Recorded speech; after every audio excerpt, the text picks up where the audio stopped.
Hello, नमस्कार। मैं doctor Himanshu Parashar आज इस वीडियो में ऐसी चीज़ों के बारे में बताऊंगा जिसकी वजह से वेरिकोसील पेशेंट बहुत ज़्यादा परेशान होते हैं। जैसा कि मैं अपनी पिछली वीडियोस में बता चुका हूं कि वेरिकोसील के क्या-क्या सिम्टम्स हैं।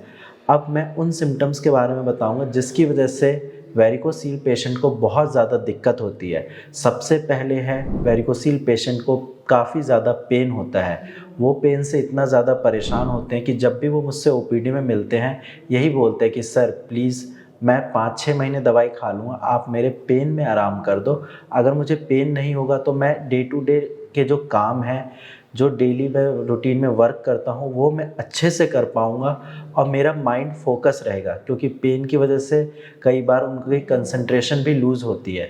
इसके साथ-साथ सेकंड सिम्पटम जिसकी वजह से वो परेशान होते हैं वो है गुच्छा। जब भी वो अपने टेस्टिकल के आसपास हाथ लगाते हैं या उसको टच करके देखते हैं तो उनको गुच्छा जैसा फ़ील होता है। तो आज इस वीडियो में मैं डिटेल में आपको बताऊंगा कि अगर आपको वेरिकोसील है तो आप इन दोनों सिम्पटम से कैसे आराम पा सकते हैं। सबसे पहले अगर हम बात करते हैं पेन की, तो वेरिकोसील पेशेंट में पेन होता क्यों है ये जानना ज़रूरी है। पेन इसलिए होता है क्योंकि बहुत सारे पेशेंट ऐसे होते हैं जो सपोर्टर नहीं पहनते हैं या फिर उनकी जॉब ऐसी होती है जहां उनको भारी सामान उठाना पड़ता है। तो आपको पेन कम करने के लिए कुछ चीज़ों का ध्यान रखना है। सबसे पहले आपको सपोर्टर रेगुलर पहन के रखना है। सपोर्टर पहनने से ये होगा कि आपके टेस्टिकल को प्रॉपर सपोर्ट मिलेगा। इसके साथ-साथ जब भी आप थोड़ा बहुत वर्कआउट करते हैं या कुछ भी करते हैं तो आपके टेस्टिकल पे प्रेशर नहीं पड़ता। सेकंड थिंग आपको ये ध्यान रखना है कि आपको कोई भी भारी सामान नहीं उठाना है, क्योंकि जब आप भारी सामान उठाओगे सारा का सारा प्रेशर आपके लोअर एब्डोमेन पे पड़ता है, जो कि रेडिएट करके आपके अंडकोश तक जाता है और फिर आपको पेन के रूप में डेवलप होती है वो चीज़ें। तो इसीलिए आपको भारी सामान भी नहीं उठाना है। थर्ड पॉइंट थोड़ा सा इम्पॉर्टेंट है, क्योंकि वेरिकोसील होने का मेन रीज़न कॉन्स्टिपेशन है। तो अगर आपको कॉन्स्टिपेशन की प्रॉब्लम है तो उसकी वजह से भी कई बार पेन होता है, क्योंकि जब आप मॉर्निंग में पेट साफ़ करने की कोशिश करते हैं तो आप एक्स्ट्रा प्रेशर लगाते हैं, जिस वजह से क्या होता है कि आपका पेन काफ़ी ज़्यादा इंक्रीज़ हो जाता है, उसकी इंटेंसिटी बढ़ जाती है।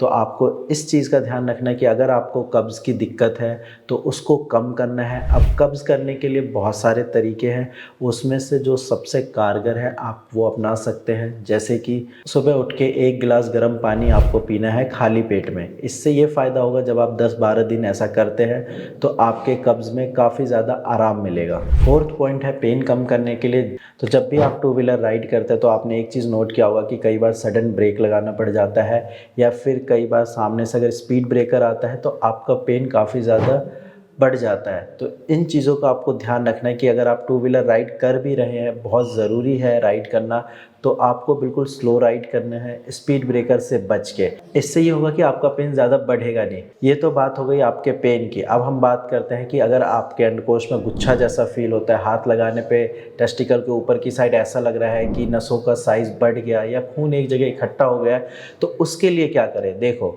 वेरिकोसील का मेन कंप्लेन ही है कि बंचेस ऑफ वेन फील होता है। तो उस केस में आपको ये करना है, सबसे कारगर उपाय है कि आप अपने टेस्टिकल को थोड़ी देर ठंडे पानी में रखिए। ठंडे पानी में इसलिए रखना है क्योंकि टेस्टिकल का टेम्परेचर आपके बॉडी टेम्परेचर से 2 से 5 डिग्री कम होता है। जब आपको वेरिकोसील की प्रॉब्लम होती है तो उस वजह से आपके टेस्टिकल का टेम्परेचर बढ़ जाता है। तो उसको कम करने के लिए आपको वहाँ पे कुछ ठंडी चीज़ें अप्लाई करनी है। तो जब आप ठंडे पानी में रखेंगे तो आपका ब्लड सर्कुलेशन इम्प्रूव होगा। या फिर आप एक चीज़ और कर सकते हैं, अपने टेस्टिकल पे आइस मसाज करिए। आइस मसाज करने का एक तरीका है, आप 4-5 बर्फ़ के टुकड़े लेके किसी कॉटन के कपड़े में अच्छे से रैप करके उसको अपने अंडकोश के पास रखना है। ज़्यादा दबाना नहीं है, ज़्यादा प्रेस नहीं करना है।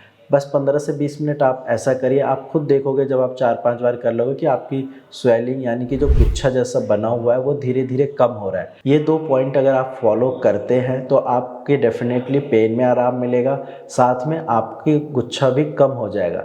लेकिन एक चीज़ मैं आपको यहीं पे क्लियर कर देता हूँ कि ये सिर्फ टेम्पररी सॉल्यूशन है। क्योंकि वेरिकोसील बीमारी क्रॉनिक होती है, एकदम से नहीं होती, तो उसको ठीक करने के लिए भी आपको मेडिसिन की ज़रूरत पड़ेगी। अब मेडिसिन के लिए आप होम्योपैथिक मेडिसिन ले सकते हैं, क्योंकि होम्योपैथिक मेडिसिन आपकी बीमारी को जड़ से ख़त्म कर देती है, प्लस इसमें कोई सर्जरी की रिक्वायरमेंट भी नहीं होती। वहीं अगर आप एलोपैथी में जाते हैं तो वो आपको बोलते हैं कि वेरिकोसील के लिए आप सर्जरी कराइए। तो आप अगर बिना सर्जरी के जड़ से ठीक हो सकते हैं तो इससे बेहतर चीज़ क्या होगी।